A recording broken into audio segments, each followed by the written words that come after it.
RH do Grupo Pão de Açúcar. E o Dado, doutor em comunicação, é um cidadão do mundo. A vocês que estão nos assistindo de antemão, agradecemos sua companhia e prometemos trazer para esses próximos momentos muita informação com descontração e alegria. Participem conosco pelo chat. Suas manifestações são muito bem-vindas. Eu tenho o maior prazer de estar com vocês dois aqui. Bom dia, queridos. Bom dia. Bom dia. Vamos lá, vamos começar a conversar? Vamos? Me diga uma coisa, por favor, que eu estou muito curiosa. O que causará a maior transformação no mercado? O digital ou o Covid-19? Maria, contigo primeiro. Bom, dizem que o Covid foi o grande mobilizador da transformação digital. Virou tudo de cabeça para baixo e fez com que as empresas dessem um jeito e acelerassem profundamente todas as iniciativas de transformação digital. Então, eu acho que é o Covid, sim, que fez com que a gente acelerasse isso, sem dúvida nenhuma. Dado, concorda? Eu assino embaixo da minha irmã e eu adoro criar palavras, tá? Não adianta, os meus alunos me conhecem, sabe?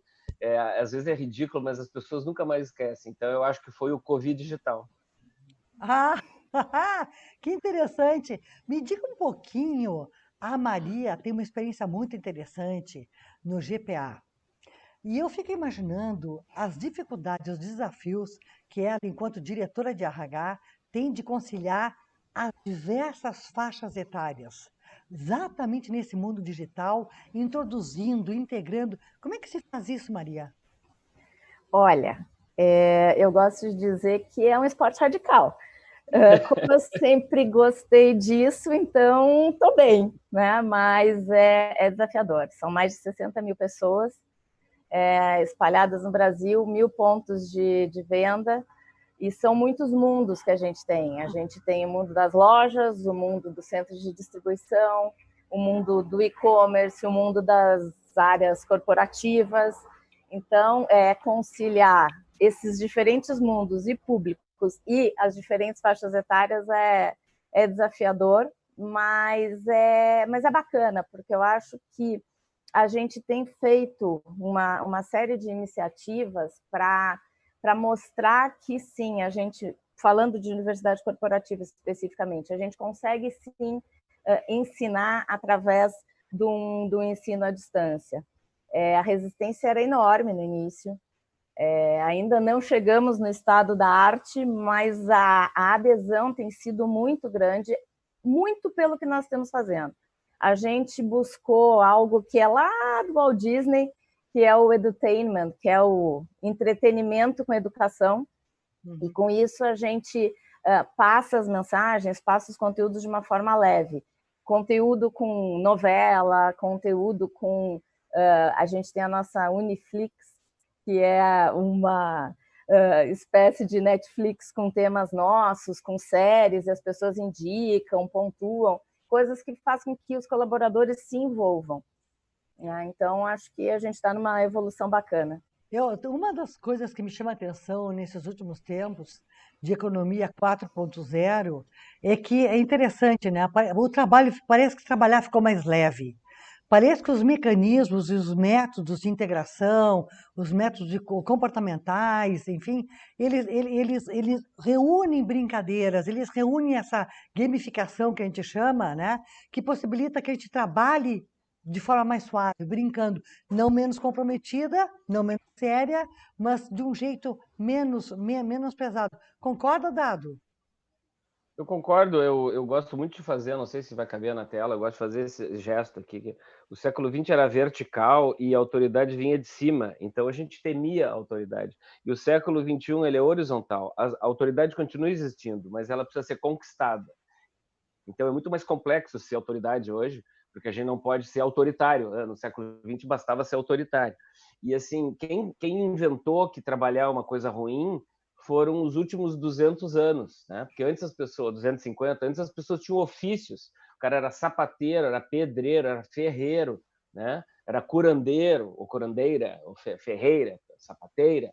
Mas aí as pessoas foram amontoadas em firmas, em fábricas, em empresas, e passaram a torcer que chegasse a sexta-feira, o trabalho passou a ser um fardo, atender cliente passou a ser um horror, e já de uns anos para cá, e eu observando essa nova geração, se eles aprendem brincando, eles vão querer trabalhar brincando. E o brincando não tem nada a ver de falta de seriedade. É de ser prazeroso. Quer dizer, eu me irrito profundamente quando o pessoal nos noticiários assim, até que enfim é sexta-feira. Não, eu gosto de trabalhar. Eu gosto de trabalhar sábado, gosto de trabalhar domingo. Hoje que não sei que dia é por causa da quarentena, mas hoje é feriado, entendeu? Então, assim, eu acho legal. Eu acho legal que isso é uma mudança que realmente mudou, tá?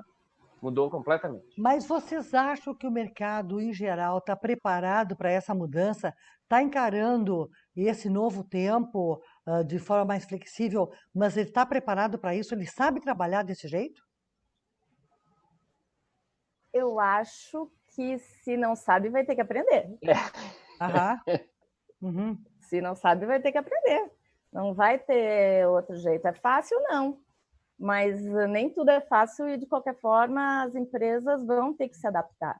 Não é simples, dá muito mais trabalho para os gestores. Os colaboradores estão muito mais questionadores, e que bom, porque a gente precisa disso. Né? Não existe a verdade do chefe mais. Existe a verdade. As empresas têm que estar abertas para ouvir dúvidas, sugestões, têm que estar abertas para o erro também. Vamos testar, faz piloto, erra. Se não deu certo, faz de novo. E não a punição pelo erro. Uhum. Se está assim completamente ainda, não, claro que não, mas é uma evolução. Só que essa evolução agora vai ter que ser muito mais rápida. E me diga da mesma forma como foi o dígito. Deixa eu só complementar. Ok. Eu quase falei o apelido da minha irmã. Pode falar, não tem problema, a gente está em família. Deixa eu falar, vou complementar o que a Titida falou, então, que é o seguinte, essa coisa de chefe, de temer chefe, isso é uma coisa tão antiquada, mas ainda, isso transcende as idades. Tá? Eu tenho certeza que, como eu acho muito bacana que o GPA lá tem gente, quantos por cento que é acima de 60 anos que vocês têm? A gente tem, chega a ser 30. Tá, olha só, que legal. 70%? Então, assim, tem várias... Isso eu acho bárbaro. A gente tem uma senhorinha que a gente contratou no passado com 72 anos. Opa! Eu sempre defendi isso porque essas pessoas são gratas ao empregador, elas dão um gás, elas dão muito mais, às vezes, do que uma jovenzinha que está entediada lá porque precisa pagar o iPhone, a prestação do iPhone, então tem que trabalhar. Mas essa coisa do chefe autoritário e essa coisa de estar aberto ao erro, tem uma coisa que é o mundo beta, né? Essa é uma expressão assim. Eu noto que essa geração, por exemplo, para passar de fase de game, eles tentam, eles morrem, eles erram. Então, assim, é uma geração que está acostumada a viver uma vida beta. Quem não está acostumado a viver uma vida beta é quem tem mais de 40 anos. Então, assim, a gente foi educado, não. A nossa experiência foi temer o erro e ficar com vergonha do erro. Né? Então, a gente não ousava para não errar, para não ser punido. E eles erram até acertar. Então, assim, quem vai ter que se adaptar agora é o pessoal mais velho. Simples. Não, mas tem uma coisa que eu acho muito interessante. Eu fiz no ano passado um curso do Founder Institute, que é uma organização americana. Eu, com meus 64 anos na época, então, e dada e titida, é interessante, evidentemente, que esse curso era destinado à formação de startups. E eu estava ali muito mais para me reciclar do que realmente para empreender uma startup. Coceira para montar uma startup? Olha, Dado, a gente até pode conversar sobre isso. Eu estou super animada para a vida. Então, estou pronta para desafios. Vamos lá. Não foi só ouvir, não. Foi se coçar, ficou todo se coçando. Foi muito divertido. Mas o que me parece muito interessante é que hoje o convívio de pessoas da minha idade, por exemplo, com pessoas mais jovens, é muito mais fácil. Há um tempo atrás, o preconceito era muito maior. Eu acho que essa coisa da inovação, dos startups, da flexibilização, do organograma muito mais vertical, muito mais horizontal do que vertical, isso dá um clima legal. Eu entendo que o mundo on e o mundo off estão sendo super reunidos o comportamento está sendo muito mais complementar, digamos assim, né? E eu queria que vocês falassem para mim sobre isso, sobre como é que vocês veem a integração do mundo on com o mundo off. Posso pedir uma coisa? Aqui é livre, não Claro. pede, aqui tu manda, pode mandar. Eu quero ouvir ela primeiro, porque ela lida com realidades de todas as classes Aham. sociais e é muito amplo. Então, assim, esse teu comentário, eu temo que seja uma coisa mais da classe média. Eu queria saber, na base, como é que é essa percepção, como é que é essa integração, se há ou não. Ou se é uma coisa mais da, não digo elite, mas da classe média para cima. Eu Aham. queria saber. Isso é curioso, né? E, inclusive, foi uma barreira que a gente tinha quando a gente resolveu introduzir a questão do ensino à distância para todos os colaboradores. Tinha uma barreira, não, as pessoas não vão querer usar o seu celular para assistir um curso, não vão consumir educação através do seu celular. Só que eles consomem. Óbvio que é mais difícil para um colega que não é da geração Millennium para fazer isso, mas daí tem o colega que é da geração Millennium que ensina o outro como acessar, como baixar o aplicativo da nossa Universidade do Varejo. Então, é bonito ver esse aprendizado também que acontece, né? E uma vez que acessa de novo. Eu tenho uma coisa para mim que a gente tem que empurrar um pouco a sociedade também, como empresa, principalmente uma empresa grande como a nossa. As empresas precisam empurrar as coisas para a sociedade. Eu vou dar um exemplo do que nós fizemos há 2 anos atrás. Eu ia te perguntar, que foi, o que significa empurrar? Então, a gente, até 2017, a gente tinha um processo seletivo tradicional, fila na porta da loja, a pessoa entregava o currículo no papel, ficava horas para entregar e tudo mais. A gente resolveu, com muito risco, acabar com isso. Então, hoje o processo seletivo é digital. O colaborador, o candidato que quiser trabalhar no GPA, ele vai ter que entrar na nossa página de carreira, cadastrar as principais informações, daí automaticamente ele já recebe testes de fit cultural, testes de português, matemática, ele vai fazendo tudo isso online sem interação com ninguém do RH. O gestor, então, uma vez que abre a vaga, no dia seguinte ele recebe um ranking de quais os colaboradores têm o maior fit com a vaga, seja de geolocalização, seja de fit cultural, ele mesmo chama, o gerente mesmo chama para entrevista e daí sim vai ter entrevista presencial. Foi fácil fazer isso? Não. A gente se deparou com situações que eu gosto de contar situações porque são super bacanas. Numa cidade do interior, eu sei, o Dado está rindo porque eu conto muitas histórias interessantes. É que ela tem um livro por semana, ela pode publicar um livro por semana. Opa, que legal! Mas... a quantidade de experiência que ela tem. Legal. Eu digo, grava isso, alguém transcreve, é um livro por semana. E então a gente logo que virou para esse modelo digital, a gente identificou que uma cidade não tinha inscrições. E daí a gente foi entender o que acontecia. Então as pessoas foram numa lan house e elas não tinham e-mail. E daí o cara da lan house deu o e-mail dele para as pessoas se cadastrarem. Então, uma vez elas se cadastravam, só que só quem recebia o e-mail dos testes, o e-mail para entrevista, era o cara da lan house. Aham. Então, agora a gente sempre explica, você precisa ter um e-mail, é através do e-mail que você vai receber todas as informações. São questões que a gente se depara, mas a gente precisa empurrar. Hoje, a gente acabou de ter que contratar 5.000 pessoas temporárias, em 10 dias. Opa! Em 10 dias. 5.000? Eu ligo para ela, ela diz, eu só tenho que contratar 5.000 nessa semana. Eu digo, meu Deus do céu. E assim, em 3 dias a gente tinha mais de 80.000 inscritos. Online. Há 2 anos atrás foi difícil, agora já está mais fácil, vai ficar cada vez mais fácil. Então, é nisso que eu digo que a gente tem que empurrar a sociedade, principalmente as empresas precisam fazer isso. Não vai ser fácil no início, mas depois flui. E assim, assim como uma pessoa mais velha ensina para amiga ou para vizinha como é que manda uma foto no Zap, porque elas falam Zap, né? A pessoa que conseguiu se inscrever vai ajudar a pessoa que está com dificuldade e vice-versa, ou essa vai perguntar, quer dizer assim, é o processo de digitalização que agora essas coisas da pandemia está dando uma acelerada. Então, é muito claro isso que a Tito está falando de empurrar a sociedade. Eu acho que é uma coisa dupla. As empresas têm que empurrar e cada um de nós tem que ajudar alguém que está perto, entendeu? Porque senão, por exemplo, se a gente conversa, eu, ela e a minha mãe por WhatsApp vídeo.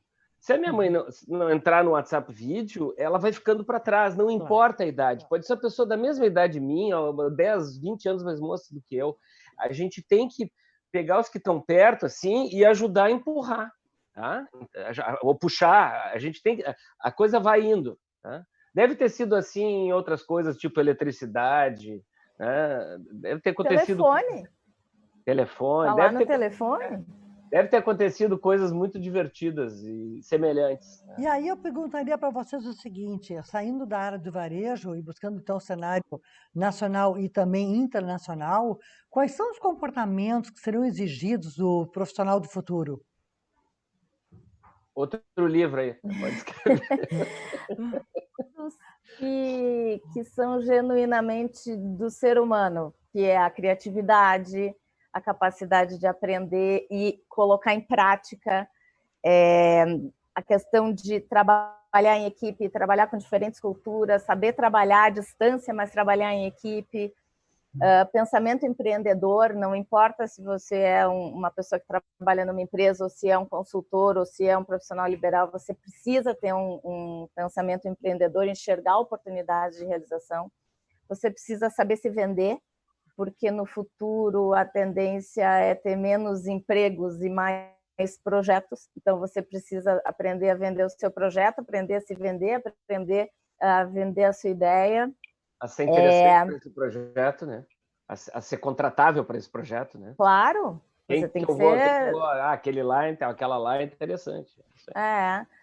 E adaptabilidade. Eu li esses dias que é a nova vantagem competitiva que as pessoas precisam ter, adaptabilidade. Adaptabilidade para mudanças repentinas, como agora, adaptabilidade para todas as mudanças que vêm. Então, eu gostei disso, de saber que a adaptabilidade é a nova vantagem competitiva. Não foi combinado, tá? Mas ela cruzou a bola para mim, porque minhas palestras são só sobre adaptação e mudança. Então, muito obrigado. A gente tem que saber se vender. Tu falaste das palestras, tuas palestras são tão interessantes.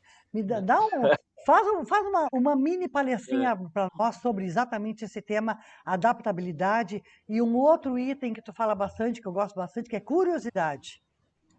Tá, eu posso falar uma coisa antes, que aconteceu comigo, que é muito engraçado. Eu fui para a China, tá? E eu fui para a China no dia 1º de janeiro. E eu voltei da China no dia 13. E a primeira notícia de Covid surgiu no dia 17. Então, eu vi a última China, condições normais, temperatura e pressão. Tá? E eu cheguei... Eu embarquei no aeroporto normal. Desci em Guarulhos aqui normal, estava tudo normal. A única coisa que eu tinha machucado o joelho. Então, eu fui trazido de maca, aquelas coisas assim. Maca não, aquelas carrinhos. Mas o louco é que a China... em 10 dias eu não posso aprender sobre China, mas em 10 dias eu vi uma coisa que eu falava nas palestras, que era uma coisa assim, nós estamos num processo de mudança, está aumentando a velocidade da mudança e está aumentando a aceleração da velocidade da mudança. Ou seja, quando a gente aumenta a velocidade, está aumentando a aceleração, mas quando a gente aumenta a aceleração, ou seja, pé no fundo, às vezes o salto de mudança é tão violento que a gente não consegue acompanhar. E quando eu cheguei na China, eu tomei um choque, porque eu vi que eles estão na velocidade do século XXI. E nós estávamos, na velocidade do século XX. Essa paulada na cabeça de todos, que é a pandemia, deu esse empurrão que a Maria fala, quer dizer, esse empurrão... a gente vai rir disso tudo. Como a gente dá risada hoje do confisco da poupança do Plano Collor, a gente ainda vai rir disso tudo lá na frente, tirando a tragédia dos mortos, né? Mas teve gente que se suicidou na época do Collor, tá? Mas assim, talvez a gente tenha um ganho nessa pandemia, que é a aceleração da velocidade de pensamento e de adaptabilidade, de enxergar que o cenário mudou, eu tenho que me mexer. Então, eu vejo isso. Eu mudei a tua pergunta, Suzy, só para complementar o que a Maria Titida estava falando. Tá. E daí fala da adaptabilidade, então. A adaptabilidade é que assim, ó, a adaptabilidade não é uma questão de idade. Não faz muito tempo, jovem era jovem e velho era velho. Havia uma distância maior entre as... A gente se diferenciava por idade, até pela maneira de se vestir. Até meados da década de 90, antes de começar a internet, pelo jeito que a pessoa se vestia, a gente sabia a idade dela. Hoje a gente não consegue mais saber que idade as pessoas têm. Uhum. É porque hoje não é que nem uma, sei lá, falando década de 70, 80. Hoje tem jovem jovem, tem jovem velho, tem velho velho e tem velho jovem. Então a gente não se diferencia mais por idade, como no século XX, a gente se diferencia por mentalidade. É por isso, Suzy, que a gente consegue, se a gente tem a linguagem que pode conectar com as gerações, a gente pode ser mais fluido o relacionamento e, consequentemente, o trabalho. E isso tudo leva a uma maior adaptabilidade ou capacidade de. Tem gente que não tem conserto, tem gente nova, a gente lida com 200 mil pessoas por dia. Tem gente nova de 30 anos que é mais velha de cabeça do que gente de 50. E aí eu tenho essa minha convicção. Eu acho que tem gente que não tem conserto, tá? Não adianta, né? É dizer muito obrigado e dispensar. Mas a adaptabilidade está inerente a nós. E agora estão falando muito em se reinventar e se recriar, e eu não estou indo contra isso, mas eu acho que não é hora de se reinventar, é hora de se adaptar, né? Nunca fomos postos tanto à prova como seres humanos, homo sapiens, numa situação, faz muito tempo que não tem uma situação violenta de que a gente tem que se adaptar. Agora é Darwin, não é Cirque du Soleil, não é virar uma outra coisa, é virar uma coisa adequada ao momento. Como é que se faz isso, Dado? Uma coisa sobre adaptabilidade e adaptação. A gente fala muito de que as empresas precisam se adaptar, mas os jovens que estão entrando no mercado de trabalho também precisam se adaptar. Também precisam se adaptar. Sim. Porque, né, assim, algumas coisas continuam acontecendo e continuam funcionando da forma como tinham que funcionar. Então, e cada empresa também tem o seu ritmo e a sua forma. Tem empresas que são mais rápidas, ok, vai ser mais fácil, talvez o jovem tenha que se adaptar menos. Empresas que são mais processuais, com longos períodos de produção e etc., talvez seja mais difícil. Mas não pode ser uma via de mão dupla também, só a empresa e os gestores se adaptarem. Os jovens também têm sim que se adaptar. Pois eu acho muito interessante. Vou me meter, Suzy. Eu noto uma coisa, assim, é que como as formas de educação foram se modificando e desde os millennials, geração Y, foi muito elogio, pouco limite, em sua média, o jovem chega e diz assim, eu sei tudo, eu sou o cara e eu preciso ser aumentado agora porque eu estou arrasando. Não, você apenas está fazendo bem seu trabalho, né? Está na hora de ser promovido. Não, mas você está entregando, não se espera nada mais do que isso. Eu gostaria de ouvir da RH, né? Porque assim, o pessoal está fazendo aquilo para o qual é remunerado para fazer e acha que está arrasando. Não, fazer bem feito é tua obrigação. É que é só direitos, entendeu? Eu tenho direito de me expressar, eu tenho direito de reinventar, eu tenho direito... Tá, mas o dever é entregar esse troço aqui hoje ou até amanhã. Entregou. E bem feito ainda, né? Bem feito. E isso não merece aplauso, né? Merece um tapinha nas costas. Valeu, mas assim, não fez mais do que obrigação. E parece que eles querem aquele monte de elogio que mamãe dizia para qualquer desenho horroroso que fazia, entendeu? O desenho era horroroso, tá bonito, o pai não, tá feio, vai fazer outro. Uma vez eu disse isso para um filho, ele ficou me olhando. O que eu posso fazer? Tava feio o desenho. E eu queria ouvir agora a diretora de RH. A gente se depara com situações que a gente precisa ensinar, sim, coisas que deveriam ter sido ensinadas em casa ou na escola. Por exemplo? Por exemplo, que existe um tempo para as coisas, que as pessoas, sim, vão ter o momento de falar, vão ter o momento de se expressar, mas que nem sempre a velocidade é tal qual a pessoa gostaria, né?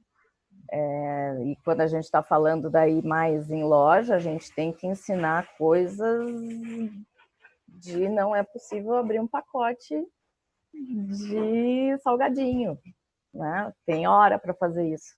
Educação básica. Educação básica.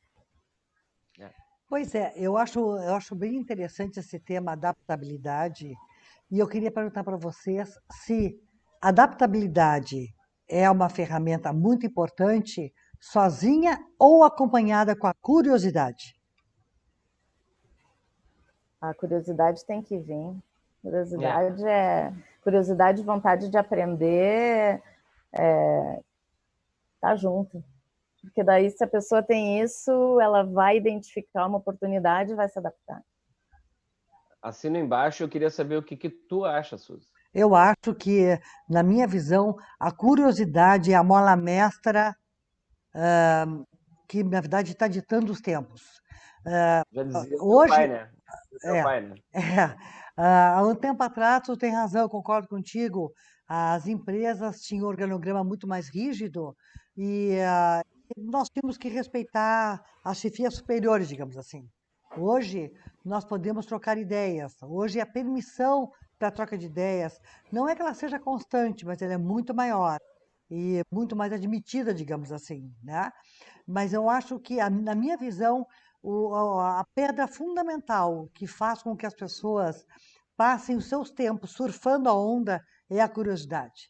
Porque a curiosidade, na minha visão, ela traz consigo a humildade. A humildade tem a ver com integração, com somar, com me complementar, como me adaptar, enfim. Eu gosto da palavra curiosidade, eu acho que isso é um soft skill super importante. Não sou diretora de RH, minha área é comunicação, mas eu tenho a impressão, Titida, que curiosidade é um elemento balizador, que na verdade define as contratações. Também acho que nos currículos que são apresentados hoje em dia, aquela carreira de experiências que se mostrava um tempo atrás, né? Formação, graduação, pós-graduação, participação em congresso, seminário, palestra, aquelas coisas todas, hoje não vale tanto. Hoje o que vale é qual é o resultado disso tudo. Assim, de que forma tudo isso, todo esse teu histórico se transformou em sensibilidade. E a capacidade de realização. Isto. E aquela assim, do eu sei, não sei, quero reaprender, estou sempre disposta. É isso, eu chamo isso de molejo, né? Esse molejo diante da vida que faz com que tu realmente traga contigo a fé, a energia, o vamos lá, e vamos aprender, e né, menos estrutura para faixas etárias de sim ou não, e mais essa coisa de vamos junto, vamos junto. Acho que esse modelo das startups me ensina muita coisa nesses últimos tempos. A integração é boa. O contar a história, o contar os erros, o contar as dificuldades, o contar os desafios, o contar o que eu consegui, o que eu não consegui, e me irmanar, eu gosto desse termo também, de me irmanar, né, com outro, permite que não seja eu a fazer um negócio sozinha, e sim, estamos em cumplicidade para fazer negócios. É o tal do ecossistema que a gente fala hoje em dia, né? Vocês concordam com isso? Assina embaixo. Sim, sim. E quando a gente está falando da curiosidade, a gente está falando de se responsabilizar pela sua carreira. Isso. Aham. Né? Ser Não responsável pela sua carreira. Cima, né? Eu faço muitas conversas sobre carreira com o pessoal lá, e eu digo sempre, aquela ideia de que o chefe é que vai dizer para onde eu tenho que ir na empresa, acabou. Quando jovens me perguntam isso, eu fico muito surpresa quando me perguntam qual é o plano de carreira aqui da empresa. Eu digo, não sei, eu quero que você me diga aonde você quer ir. Qual é o seu plano?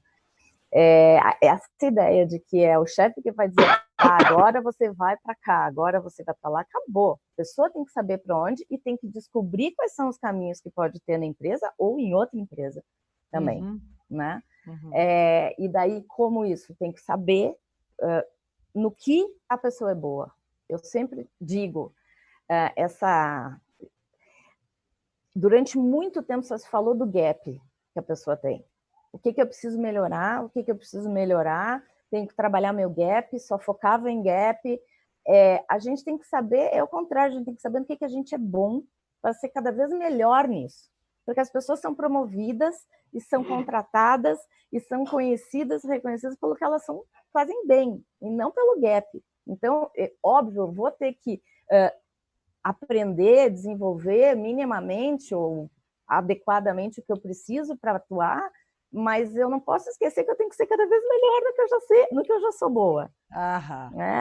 É uma mudança, e daí vem a coisa da pessoa ter que se conhecer, saber o que ela precisa aprender e ser curiosa e ir buscar. A gente tem uma política de autoinscrição em praticamente todos os treinamentos. Não é muita presunção achar que o RH que vai dizer o que a pessoa vai querer aprender, porque o que vai acontecer? A pessoa vai, porque está obrigada, e não vai estar nem aí, não vai aprender nada. Diferente se a gente lança um portfólio de treinamentos e as pessoas estão abertas e elas se inscrevem. E elas vão porque querem. Então, é nessa linha que a gente vai muito. Democratização do conhecimento, não tem também, na Universidade de Varejo, não tem bloqueio, quer dizer, se é um conteúdo de liderança, qualquer colaborador pode acessar, se é, enfim, de diversidade, de liderança, técnico, a não ser que seja especificamente algo muito, muito que precisa ficar reservado a um grupo, os demais conteúdos todos são abertos. A gente acredita muito nisso. É assim que a gente vai mostrar para as pessoas que elas têm que saber o que elas querem para a carreira delas. Quer ver uma coisa? Acho que 95% das palestras que eu faço é em company, tá? Mas eventualmente tem uma associação comercial de alguma cidade que me convida, e aí vai a cidade, né? Vai quem se inscrever. E é engraçado que no palco, assim, né? Um dia eu voltarei, né? Se Deus quiser, porque vai demorar, né?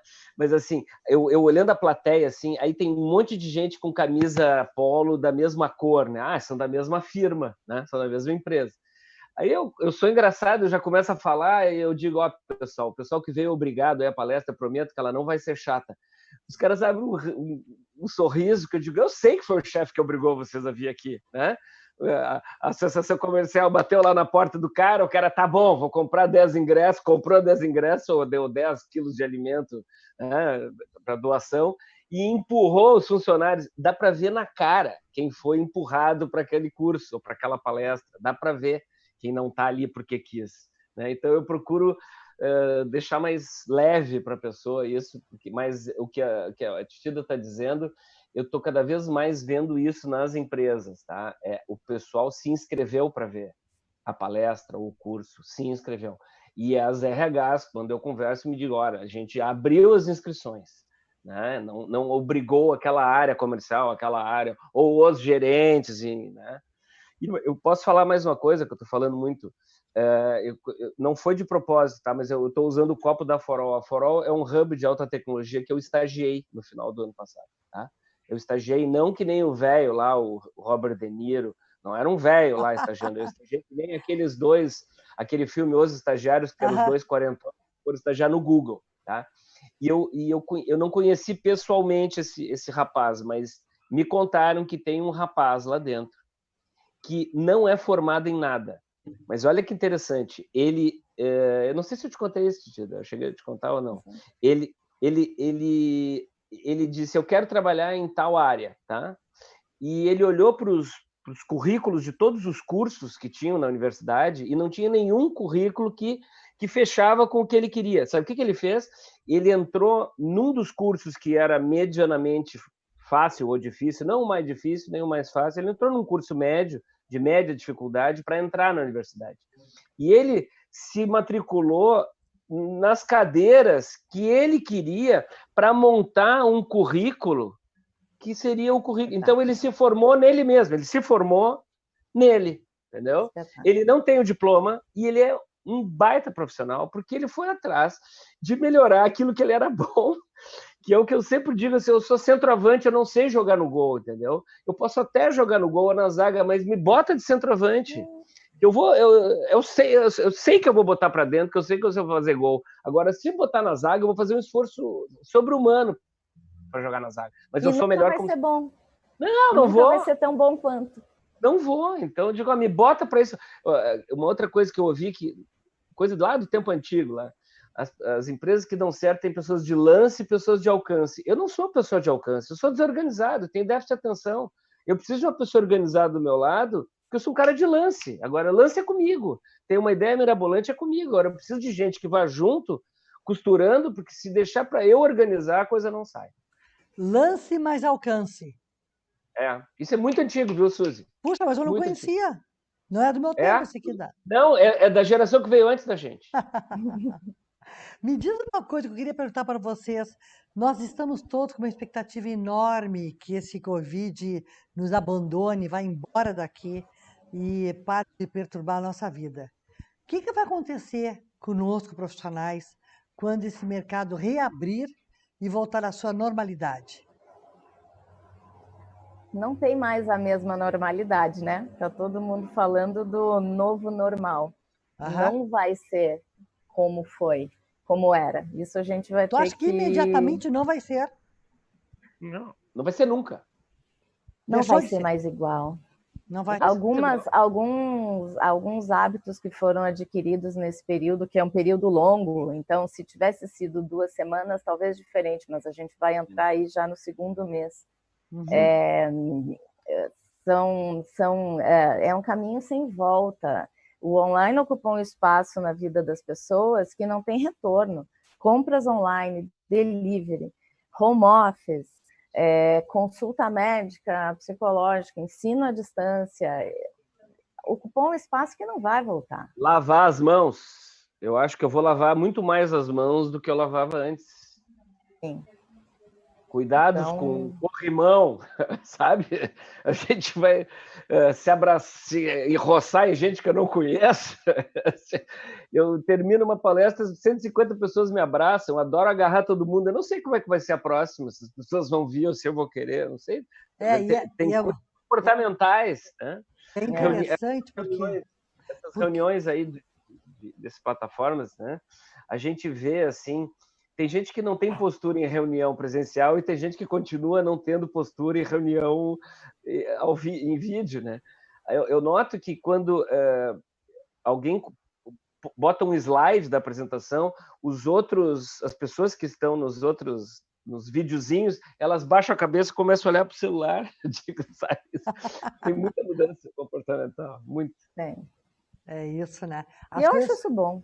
As coisas ficaram mais escancaradas, é interessante. Eu acho que me parece que o consumo vai mudar. Nós ficamos muito mais seletivos e muito mais amadurecidos com relação ao que realmente vale a pena comprar, né? E principalmente com relação ao desperdício também. Aquelas coisas que a gente acumula e que não tem muita finalidade, né? A gente está vendo agora, né? É verdade, isso. Desculpa, eu te interrompi, eu falei em cima. Não, estou dizendo, a gente está vendo agora quanta coisa que a gente tem aqui na nossa casa e que, sinceramente, nesse momento, não serve para nada. Podemos tranquilamente viver sem. Mas eu acho que vai ter também, paradoxalmente, um coeficiente de loucurinha. Tá? Vai. E por que, Dado? Por exemplo, loucurinha, por exemplo. Eu tô louco para tomar uma champanhe com a minha irmã, entendeu? Nós vamos tomar 2 champanhes, entendeu? Óbvio. Então nós vamos comprar uma a mais, mas eu não vou sair a comprar todas as semanas 2 champanhes, entendeu? É isso aí. Mas vai ter uma loucurinha de festa, vai ter uma loucurinha de churrasco com os amigos, vai ter uma loucurinha de, não sei de roupa, mas assim, vai ter alguma loucurinha, vai ter um coeficiente de loucurinha, porque quando a gente represa muita frustração, né? Não sou psicólogo, né? Tem psicóloga aí, né? Mas assim, vai ter abrir as comportas da represa, vai ter umas loucurinhas aí. Vai ter vou me dar o carro que eu sempre sonhei, o cara que tem bala e nunca teve. Vai ter um pouco de loucura, mas a mudança de critérios para consumo eu acho que vai ter. Tem uma coisa que está acontecendo na China, mas na classe B mais e A, que é o Consumer Revenge, a vingança do consumidor. Uhum. Eu acho que aqui não vai ter como está tendo na China, porque eles estão vivendo a primeira fase do consumismo que nós já passamos, né? Eles passaram fome muitos séculos, eles passaram em guerra muitos séculos, é a fase com menos famintos e mais paz que eles têm nos últimos 500 anos, então eles saíram a comprar loucamente. Eu acho que aqui não vai ser mediano, vai ter um coeficiente só de loucurinha. Eu acho que essas coisas nós estamos falando sobre tão importantes, né? E me parece que uma delas é que há pouco tu trouxeste o exemplo dado desse executivo da Farol, né? Que na verdade tentou compor o seu próprio currículo, né? A partir de diversas cadeiras de algumas novas faculdades. Eu queria perguntar para vocês o seguinte: alguns dados que nós recebemos nos mostram que algumas profissões, que são profissões clássicas de hoje em dia, daqui a 20 anos não existirão mais. E também não existirão, evidentemente, os cursos, porque não haverá demanda para isso, né? Quais são essas profissões, Titida, que tu acha que são as mais de maior perspectiva daqui a algum tempo? E quais são as que terão menor perspectiva? De acabar ou de continuar? De acabar.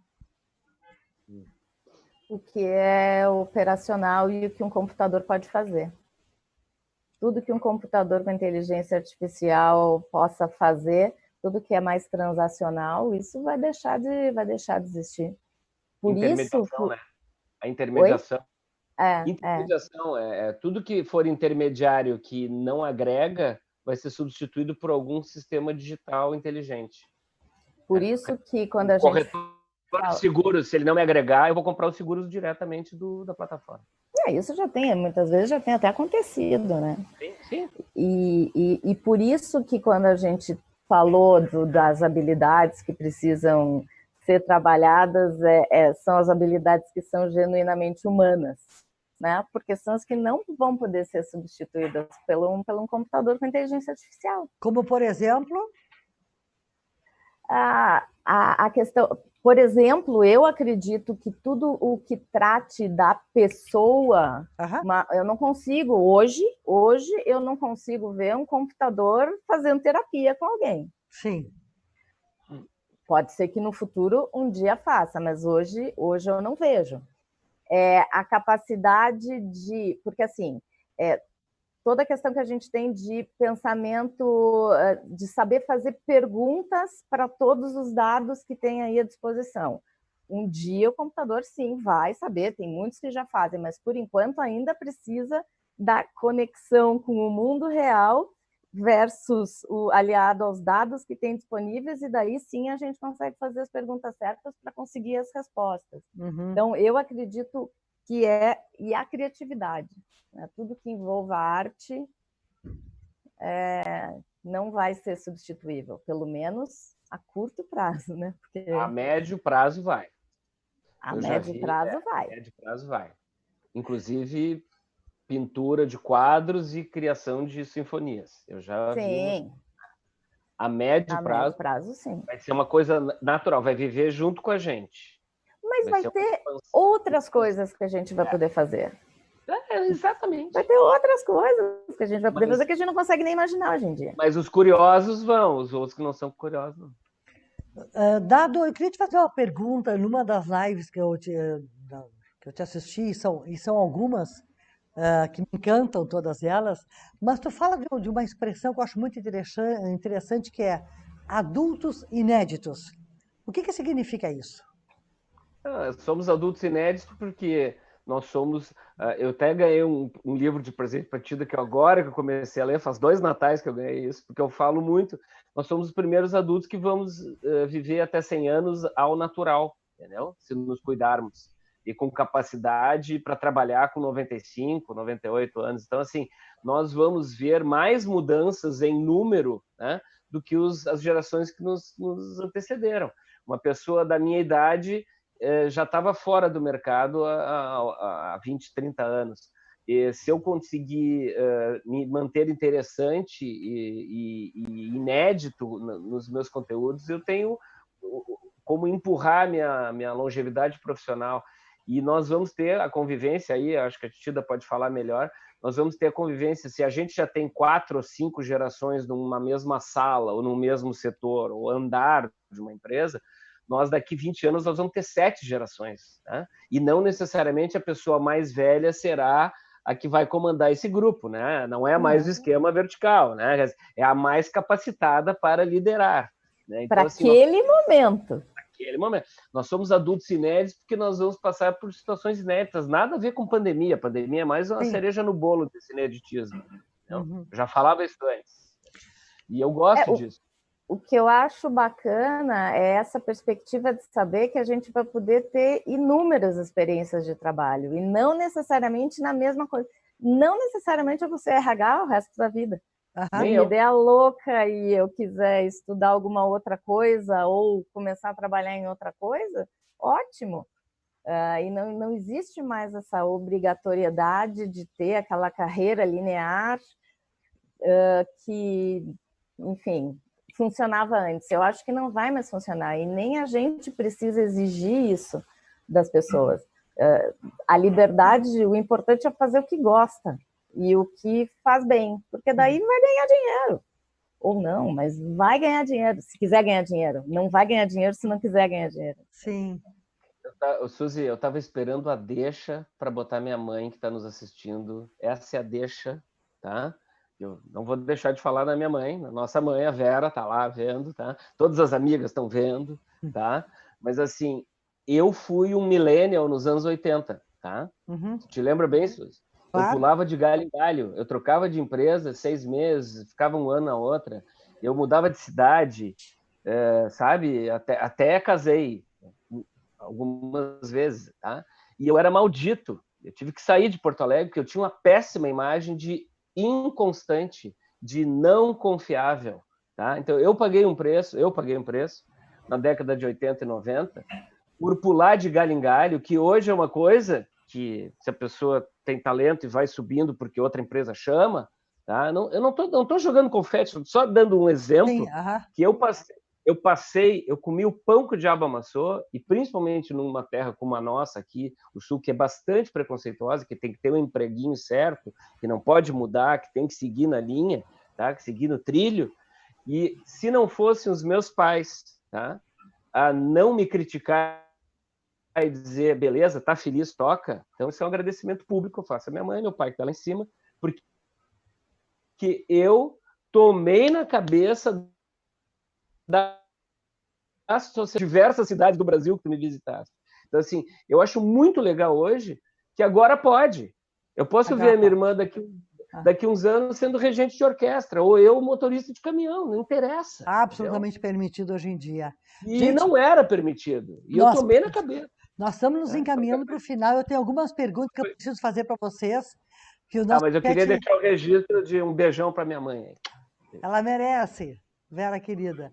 Olha só, algumas perguntas que estão chegando para nós pelo chat e eu queria só tentar contemplar todas elas, por favor. Então, vamos lá. Uma pergunta da Vera Zafari.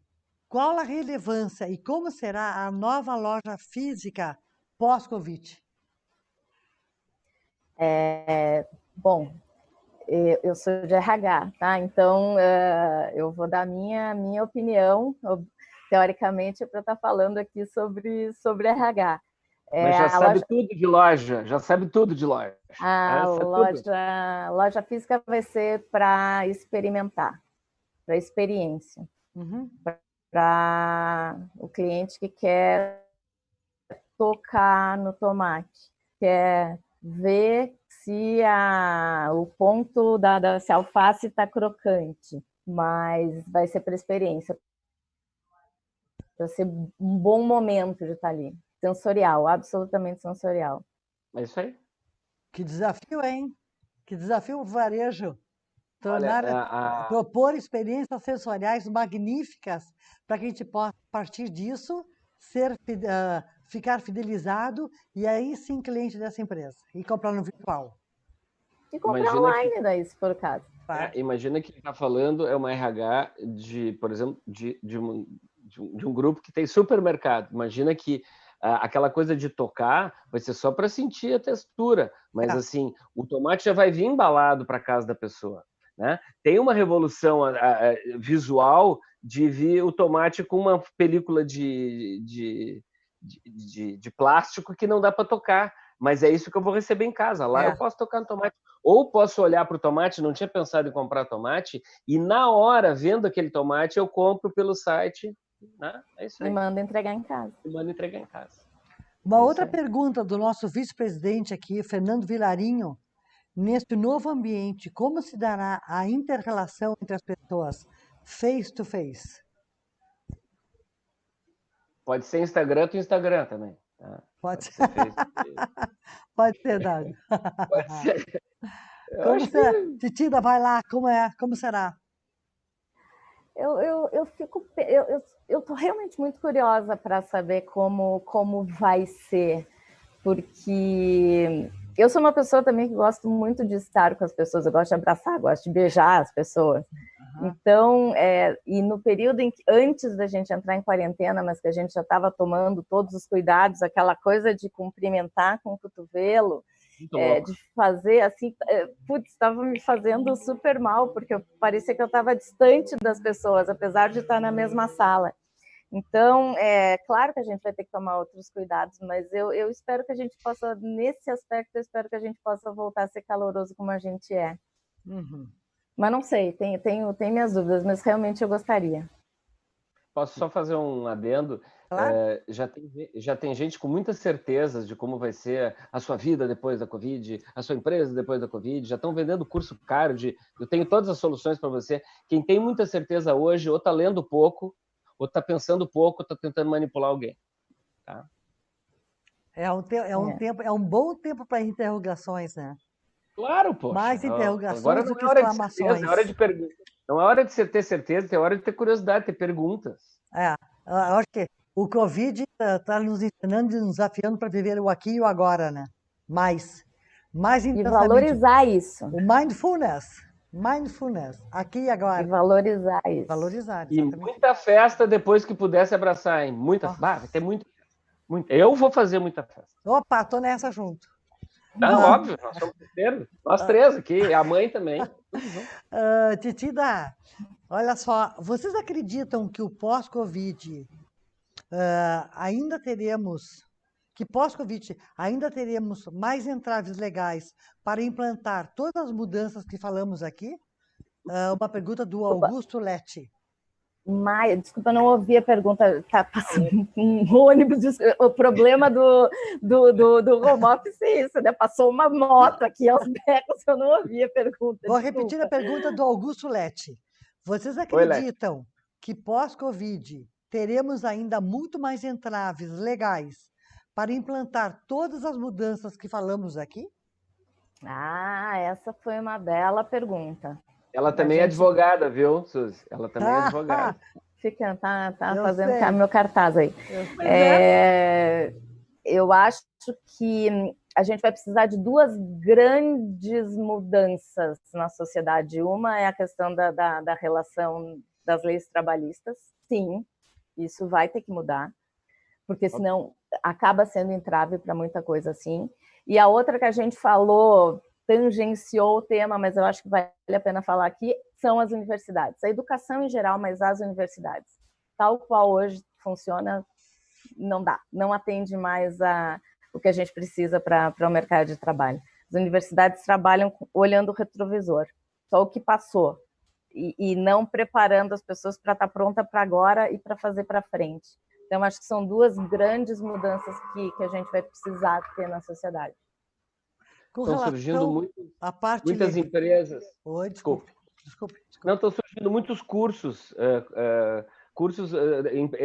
empresas interessantes de cursos, assim, curso de organização, curso de criatividade, curso de desbloqueio para falar em público, cursos complementares, né? Práticos, cursos práticos. Então, assim, o mercado está aberto aí. E eu estou de olho, né? Tu está de olho nele e está nele, né, Dado? Puta, eu acho que nós tô recuando o mar, vou voltar que nem um tsunami. Tô recuando o mar só agora. Não, e uma das coisas que eu tenho dito para meus clientes é que nós estamos num bom momento de planejarmos. Porque na hora em que nós nos distanciamos da confusão do dia a dia, da confusão operacional, que muitas vezes nos fazem perder o foco do estratégico, né? É um bom momento, essa coisa da hibernação, como eu chamo, de poder ver os cenários de forma mais distante e sermos um pouco mais críticos, né, com relação a eles.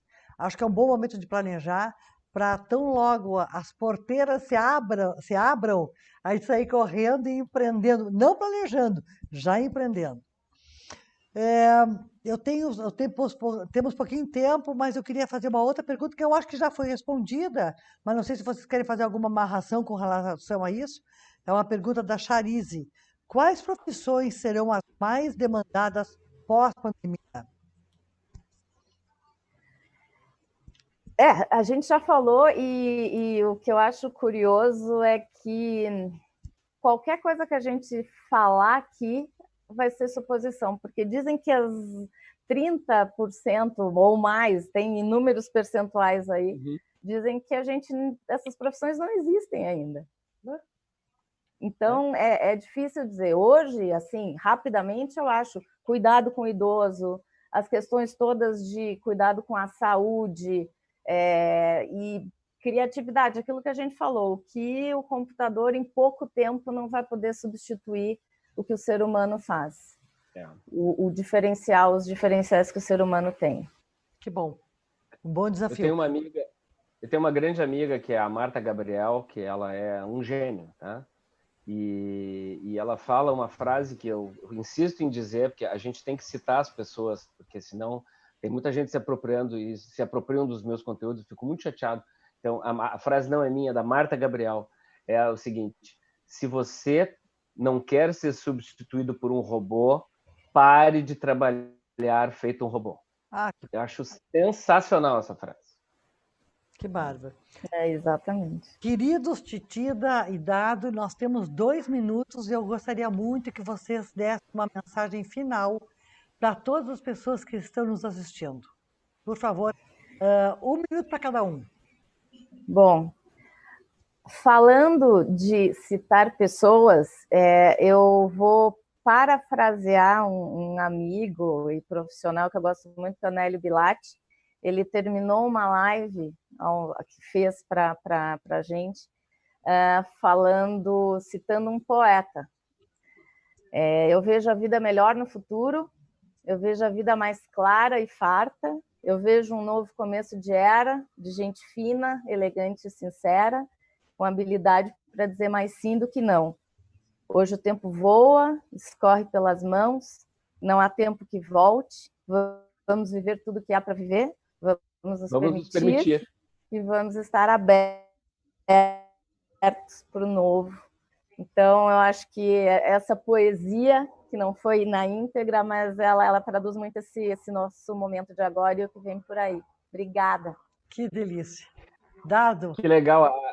Essa música é Tempos Modernos, do Lulu Santos. É a minha música, quer dizer, se puder escolher uma música para definir como eu penso, é exatamente Tempos Modernos, há muitos anos. E eu queria dizer que eu te achei, Suzy, excelente como MC, como host, como sei lá, uma mistura de David Letterman com Hebe, uma coisa sensacional. E eu queria dizer que eu estou muito orgulhoso porque eu sou muito mais velho que a minha irmã, muito mais, tá? Eu era mais, agora eu sou muito mais velho. Muito mais velho. Eu era mais velho, bem mais velho, agora sou muito mais velho. Isso e mesmo. E eu tenho o maior orgulho, ela parece minha filha, e eu tenho o maior orgulho, tá? Ela tá com pouca iluminação, se ela tivesse melhor iluminada, que nem eu, assim, que eu tenho esse negócio de influencer, ó, que tiro... Ó, Se ela tivesse mais iluminada, daria para ver que ela parece minha filha. Eu estou muito orgulhoso, porque ela é uma gigante e, como a gente tinha falado, Suzy, ela fala com uma tranquilidade, um conhecimento que nos acalma. É né? exatamente isso. É Porque eu sou... Então, assim, foi um prazer ter participado Foi um disso prazer. e agora eu estou com vontade de ter outra. Tá? Ah, que Muito legal. obrigado e um beijo para minha Obrigada, Suzy, pela oportunidade e pelo prazer de estar aqui. Eu quero para a muito... associação comercial, né? Que o Eu nosso quero- avô trabalhava. É verdade, Cada vez estamos que eu entro, aqui... eu sinto uma coisa que ele me levava quando criança para ir. Nós estamos aqui na Associação Comercial, no prédio da Associação Comercial. Eu aqui, De Porto o Alegre, Dado né? na Tem casa gente dele, que eu em Porto Alegre, o Dado no apartamento dele, a Titida no dela Eu em em São São Paulo, Paulo. nos preservando, cuidando. E eu gostaria de dizer para vocês que foi um imenso prazer. E em nome da Associação Comercial, quero agradecer a vocês dois por se disponibilizarem no Dia do Trabalhador a estarem conosco aqui. Quero agradecer a todos que nos assistiram, que interagiram conosco, muito obrigada. E da minha parte fica uma mensagem final. Esse tempo de recolhimento, ele nos mostra muita coisa, ele é uma boa oportunidade para nós cuidarmos do nosso interior e do nosso exterior, naquilo que nos diz respeito, naquilo que estão aqueles que estão mais próximos de nós, e fazermos a nossa avaliação do que realmente vale a pena na vida, né? E uma das coisas que eu aprendo no dia a dia é que viver o aqui e agora, com intensidade, leveza e alegria, é um grande desafio que nós temos pela frente. Sejamos mais leves, sejamos mais verdadeiros, sejamos mais solidários, sejamos mais humanos, e a vida com certeza será muito melhor. Bom dia a todos, um beijo grande e um abraço que está com vocês. Obrigada. Até a próxima. Obrigada. E que não demore muito. Tchau. Isso. Tchau. Tchau.